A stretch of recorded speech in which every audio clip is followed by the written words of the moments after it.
There is a quiet kind of power that moves mountains, not by thunder, but by patience, not by noise, but by knowing. And once you learn to hold your peace and pour that energy back into yourself, the world cannot help but shift in your favor. There is a silence that stings, and then there is a silence that sings. The world often mistakes them for the same thing. But those who have walked through storms without needing to shout about the rain know better. They understand that silence, true silence, is not born from weakness, it is born from wisdom. We have been taught that to be silent is to be submissive, that those who speak least are often those who lack the courage to speak up, but that is a misunderstanding born of noise. The kind of silence I speak of is not the silence of fear. It is the silence of knowing, the quiet that lives in the soul of someone who no longer needs to prove, to please, or to perform. It is the deliberate stillness of a person who has learned to protect their peace. You see, anyone can make noise. It is not hard to raise your voice, to throw your energy into the air and demand that others recognize you. But power, real power, doesn't clamor. It does not need to declare itself. It doesn't scream to be seen. It simply is. And in that isness, there is strength that does not rely on reaction. There is a kind of dignity in silence that the loudest person in the room will never understand. To be silent is not to disappear. It is to reappear in yourself. It is to gather your energy where it matters. While others chase claps and compliments, you chase clarity. While others drown in noise, you wade into still waters and find that you are not lost. You are free, you are focused, you are in control. Some will question your silence. They will try to interpret it, define it, dismantle it. They will call you cold, arrogant, distant. But what they do not know is that you have chosen silence not because you are empty, but because you are full of reflection, full of awareness, full of a kind of self-respect that no longer wishes to be wasted on battles not worth fighting. And yes, there will be times when silence is misunderstood as passivity. When you choose not to respond, not to explain, not to defend, some will call you weak. Let them, because you are not here to be understood by everyone. You are here to understand yourself. And understanding oneself is the greatest kind of strategy. Silence becomes a sanctuary when the world gets loud. It becomes a mirror when people try to distort your reflection. In silence, you can hear your own voice more clearly than the opinions of others. You can sort through the chaos and locate your truth, the kind that isn't shaped by trends, gossip, or pressure. Silence teaches you timing. It teaches you when to speak, how to speak, and more importantly, if something even deserves a response. Some battles don't need your sword. Some insults don't deserve your name. And when you respond to everything, you dilute yourself. But when you choose your moments, you become unforgettable. Not because you always spoke, but because when you did, the earth paused. There is no weakness in saving your energy. There is no shame in letting others fill the room with chatter while you sit still, steady, grounded. That is not retreat, that is refinement. That is revolution in its most sacred form, the kind that does not beg to be televised. We live in a culture that glorifies the immediate, the loud, the constantly available. But not everything must be answered in real time. Growth, healing, transformation, they take time and they take place in the quiet. A seed does not shout when it is sprouting beneath the soil. The moon does not scream to outshine the sun. They simply become in their own time, in their own rhythm, with their own grace. So the next time someone tries to pull you into a storm that isn't yours, remember, your silence is not surrender. It is selection. It is strategy. You are not ignoring them. You are honoring you. Silence, when chosen, is a kind of brilliance. It sharpens your mind, softens your heart, and guards your energy. It tells the world, I am not here for your noise, I am here for my peace. And in a world that thrives on distraction, nothing is more powerful than focus. Nothing is more radical than restraint. And nothing is more graceful than knowing when to speak and when to simply, silently rise. There comes a moment when you look around and realize that giving all your time, all your energy, and all your love to everyone else has left you empty. Not because you are incapable of giving, but because you have forgotten that you too deserve to receive from yourself first. You were never meant to serve others from a cup that runs dry. You were meant to fill that cup with purpose, with peace, with passion. And then, if there is overflow, let it touch others. But the filling must come first. To focus on yourself is not to be selfish. It is to be sacred. It is to honor the vessel that carries your dreams, your pain, your power. It is to look in the mirror and say, I matter too. That is not arrogance. That is self-respect. And it is long overdue. Too often we are taught that to be good, we must give ourselves away. That love means sacrifice. That strength means holding everyone else up, even when we are sinking. But let me tell you, love, real love, includes you too. It includes your rest, your boundaries, your growth. And if it doesn't, it isn't love, it's performance. You do not owe your constant availability to a world that takes without asking. You do not need to explain why you're choosing to sit alone and read, why you're turning your phone off, why you're no longer answering calls that only bring confusion or chaos. That's not rudeness. That's wisdom, that's alignment, that's self-respect, wearing its most beautiful cloak, silence. When you begin to focus on yourself, the world may protest. It will ask why you've changed. It will wonder where your attention went. It will miss the version of you who always said yes, who showed up when it hurt, who never asked for much but gave so much. But you are not here to live as a memory of who others preferred you to be. You are here to live as the truth of who you are becoming. And truth, real truth, requires space. It needs time, it needs quiet, it needs care. When you decide to focus on yourself, you begin to realize that not every hand deserves your touch. Not every voice deserves your response. Not every invitation is an opportunity. Some are distractions dressed up in flattery. Some are detours trying to look like destiny. And when you respect yourself enough to say no, you start to see how peace returns like a long-lost friend. There is dignity in choosing yourself. There is healing in saying, I will no longer abandon myself to make others comfortable. Because each time you betray your own needs, your own instincts, your own well-being, you teach yourself that you are secondary, and you are not. You are the beginning of every story you will ever write. You are the root from which all your dreams must grow. And if you do not water that root, it will dry, no matter how many flowers you try to offer the world. People may compliment your petals, but you will know. You will feel the thirst beneath the beauty, and eventually it will show. So take time with yourself. Get quiet enough to hear your own voice beneath the noise of expectations. Get soft enough to hold your own hand. You do not need to rush into fixing others. You do not need to apologize for slowing down, for sleeping in, for starting over. This is your life, and you are allowed to live it at your own pace. Some will call you distant, let them. Some will say you've changed, thank them. Growth is not always loud, but it is always intentional. And when you begin to grow inward, the world outside you begins to reflect that strength. Your self-focus is not just an act of preservation, it is an act of revolution. In a world that wants you fragmented, distracted, and dependent on approval, choosing yourself is the loudest declaration of freedom you can make.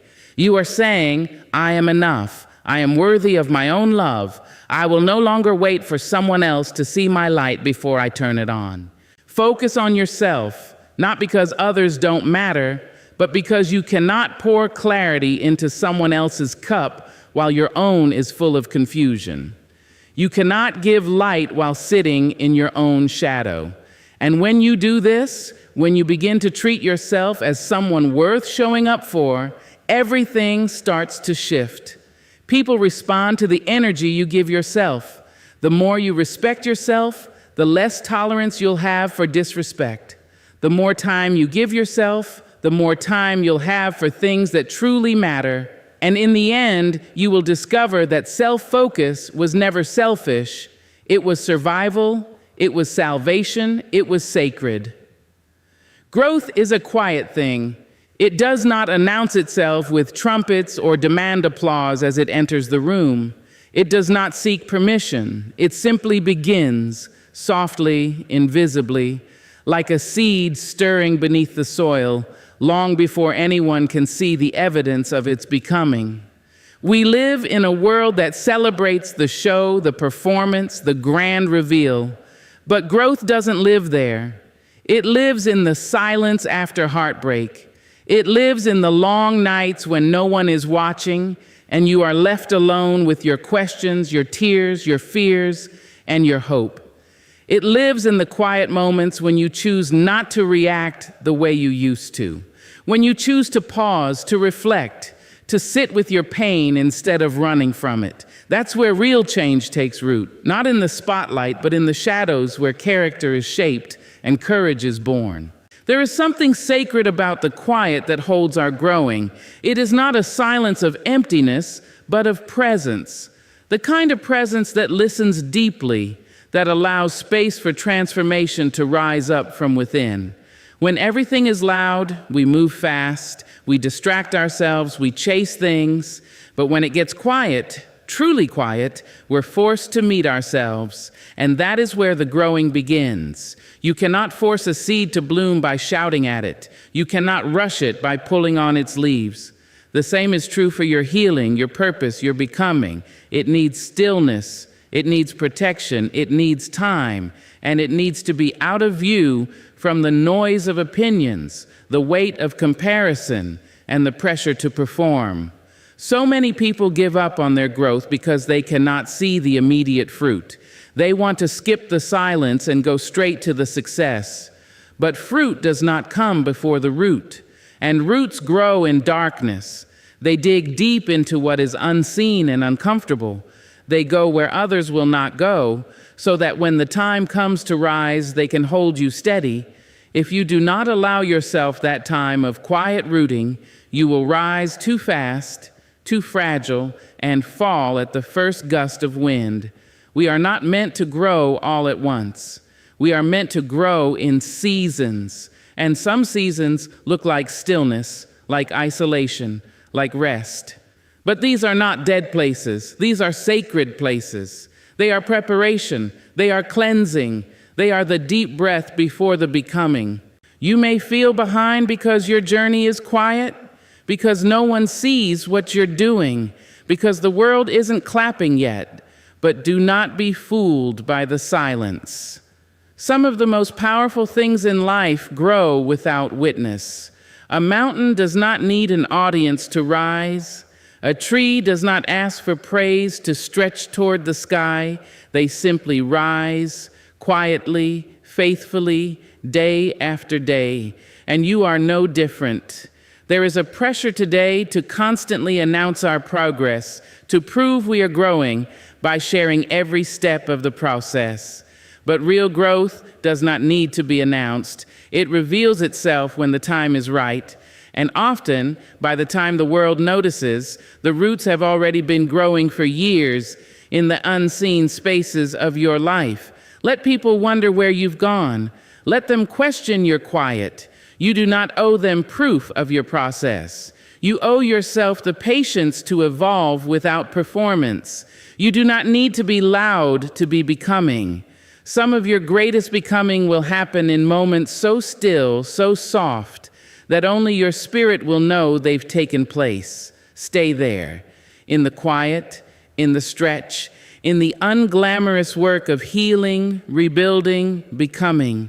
Let the noise pass. Let the world rush. You are not late. You are not missing anything. You are doing the most important work a soul can do. You are growing roots. And one day when the bloom arrives, it will not be because you forced it. It will be because you honored the quiet, trusted the process, and gave yourself the permission to grow in your own time. There is a hunger in this world, one that grows louder with each passing scroll and swipe. It is not the hunger of the body, but of the spirit, a need to be seen, to be validated, to be acknowledged in the eyes of others. And so many chase that feeling, not knowing it is a hunger that cannot be satisfied by the spotlight. Attention, like sugar, gives a rush, but leaves the soul starving. The desire to be noticed is not wrong. It is human. But when it becomes your sustenance, when it becomes your compass, you begin to lose yourself. You start crafting a version of you that's easier for others to digest. You dilute your truth to fit into frames and filters. You shrink or inflate to fit someone else's idea of who you should be. And in all that effort to be seen, you become invisible to yourself. Attention is a drug, and like any drug, it gives you a high that wears off quick. It feeds your insecurities while pretending to cure them. It builds a false sense of self, one that depends on likes, shares, applause. But the moment those stop, you begin to question your worth. You begin to ask, was I ever enough without the echo of the crowd? Sobriety from attention is not easy. It means withdrawing from the noise. It means sitting in the silence where your only mirror is the truth, not compliments, not comments, not the curated versions of life people present to the world. And in that silence, in that sobriety, you learn to face yourself. Not the self others applaud, not the self you dress up for attention, but the one who exists when the screens go dark and the room goes quiet. The hardest part about detaching from attention is the loneliness that follows, because for a while you may feel forgotten. The world doesn't reward quiet transformation. It rewards visibility. But visibility is not the same as value, and presence is not proven by presence online. Some of the most rooted, radiant people are the ones you never see because they've chosen a life of depth, not display. Sobriety teaches you that your worth is not a group project. It is not up for vote. It is not dependent on how many eyes are on you. You begin to realize that peace doesn't come from being recognized, it comes from being real. You find joy in the small, unseen victories.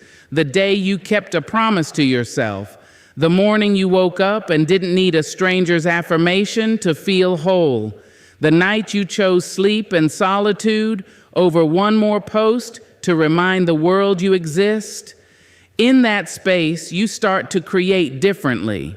You begin to live not for applause, but from authenticity. You stop measuring the value of your words by their reaction and start valuing them by their alignment with your spirit. And when you speak, it carries weight, not because it's loud, but because it comes from a place that doesn't need permission. The world will tempt you back. It will offer you another taste, another chance to be seen, to be praised, but you will know. You will feel the shift in your body, the dissonance in your soul, because once you've tasted the truth of being enough without the noise, the crowd begins to feel like a cage. You will see people chasing attention and recognize the ache beneath their performance. You will hold compassion, not judgment, because you've been there. You've stood on that stage hoping the lights would warm you, only to find they leave shadows when they go out. You've known the silence that comes after the applause, and you've survived it. More than that, you've grown in it. And growth, real growth, doesn't crave the crowd. It craves connection, first with yourself, then with what is real, what is steady, what does not change when the followers fall or the trends shift. You will crave conversations that don't start with, look at me, but with, let me know you. You will crave a life that feels full without needing to be watched. The drug of attention tells you that more eyes mean more value, but the truth is, The most meaningful things you'll ever do may never be seen. And that's okay, because when you choose sobriety from attention, you don't lose your glow. You simply stop needing someone else to flip the switch. Boundaries do not always arrive with loud declarations. Sometimes they come softly, wrapped in silence. Sometimes the strongest thing you can say is nothing at all. Not out of spite, not from anger, but from clarity. When you no longer argue, no longer explain, no longer chase understanding from those committed to misunderstanding you, that is not giving up. That is drawing a line. That is choosing your peace over their permission. The silence where boundaries are built is not empty. It is deliberate. It's the kind of silence that comes when you've said it all before, when your voice has been stretched too thin, trying to hold up other people's comfort. It's the silence that says, "This time I choose me."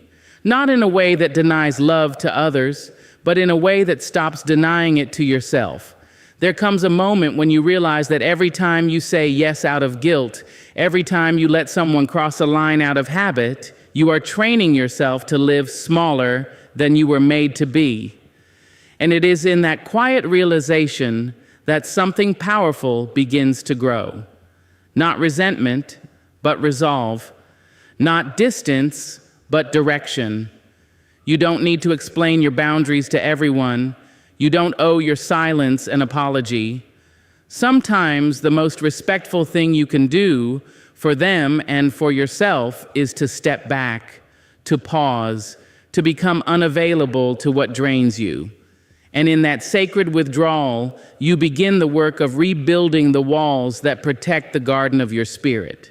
People may not like your silence. They may feel entitled to your energy, your time, your attention, especially when they've gotten used to your constant yes. But your healing does not require their agreement. Your peace does not depend on their comfort.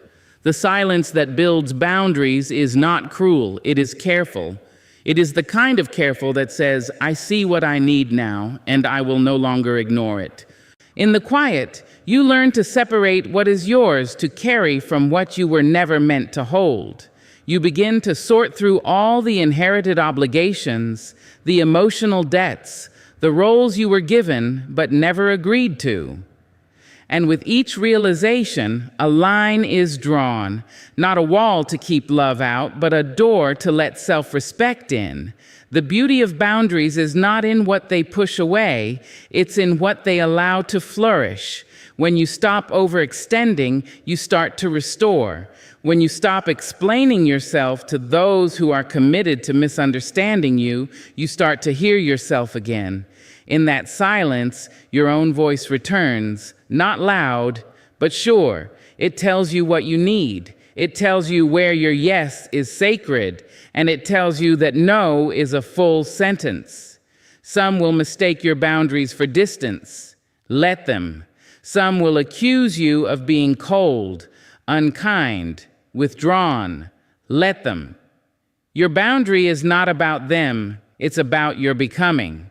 You are not withdrawing in bitterness. You are returning to your center. And from that place, everything that is truly meant for you can find you without crossing your peace to reach you.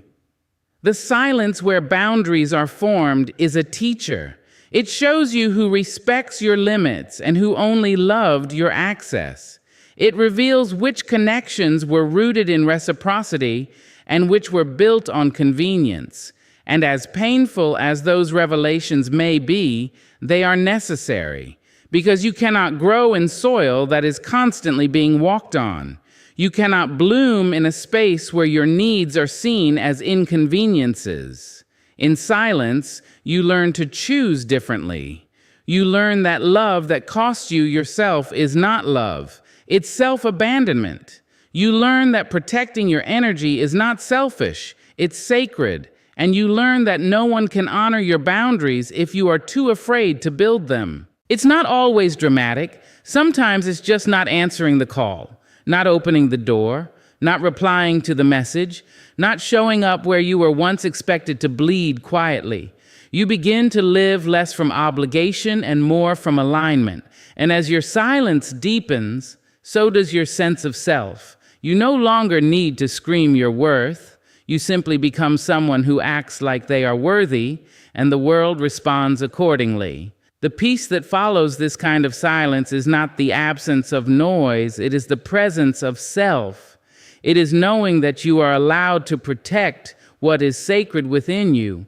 It is understanding that your time, your space, your energy, your joy, none of it is disposable. And the people who truly love you will never make you feel like it is. There comes a time when the crowd walks away, when the noise fades, the spotlight dims, and the applause stops echoing through your memory. At first, that silence feels like abandonment, like loss, like something in you has become invisible to the world. But over time, if you stay still long enough, if you resist the urge to beg the world to look again, something softer begins to happen. You begin to see yourself clearly, maybe for the first time, because transformation does not need an audience. It needs honesty. It needs space to break down the pieces of you that were shaped by approval, performance, or fear, and to uncover the parts that were always true, always sacred, just waiting beneath the surface. Real change doesn't come while you're trying to keep up appearances. It doesn't bloom under the pressure of perfection. It starts when you are no longer trying to impress and you begin the real work of becoming. You will know you are on the edge of transformation when everything familiar stops working, when the way you used to cope no longer soothes you, when the roles you played begin to feel too tight, too small, too scripted. That discomfort is not punishment. It is a signal. It's life calling you inward, calling you deeper. And it's no coincidence that it happens when no one is watching. The soul does not heal in public. It needs the safety of solitude. It needs to not be seen so that it can see itself. There's a kind of shedding that happens in the quiet. You start letting go of what you clung to for identity, the titles, the roles, the reactions you once depended on to feel valid. At first, it feels like loss, but then it starts to feel like freedom, because when you are no longer performing for the crowd, you realize you are free to be whole, not perfect, not polished, whole. It's easy to mistake attention for connection, but when the spotlight moves on, you are left to reckon with what's real. That is when the real work begins. You learn to speak kindly to yourself without needing someone else to affirm it. You learn to soothe your fears without posting them for sympathy. You learn to grow quietly without narrating your pain or turning your healing into a performance. The outside world may call this disappearance, but it is more like emergence. You are not vanishing, you are returning. You are reintroducing yourself to the parts of your spirit that were buried under noise, expectation, and fear. And in that reintroduction, you realize something beautiful. Your transformation was never meant to entertain, it was meant to liberate. The world teaches us to show up and shine. But what it doesn't teach us is how to sit in the shadows and rebuild. It doesn't celebrate the nights you cry yourself open. It doesn't reward the mornings you choose to forgive when no one knows the war you're fighting. But those are the sacred places, the unseen victories, the moments that shape who you are in ways no stage ever could. When no one is watching, you begin to ask different questions. Not how do I look, but how do I feel? Not will they like me, but do I even like myself?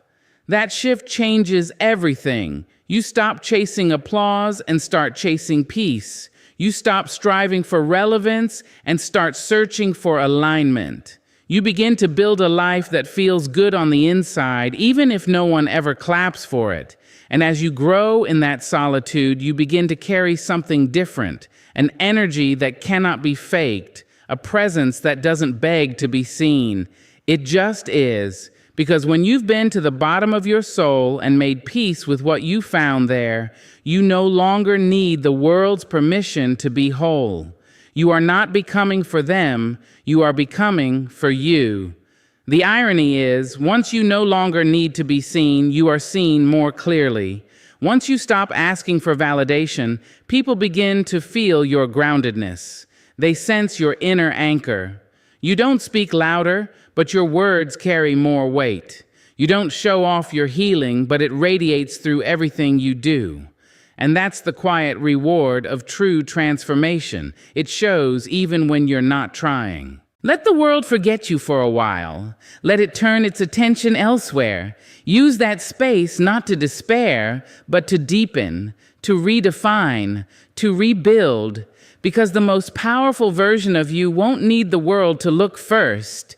You'll arrive so full, so rooted, so real, that your presence will speak louder than any spotlight ever could.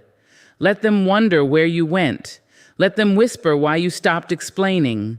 Let them watch as you rise, not with noise, not with spectacle, but with a stillness so deep it commands the room. You do not need to be seen to be growing. You do not need to be loud to be heard. Focus on yourself, stay silent, and then just watch how life changes.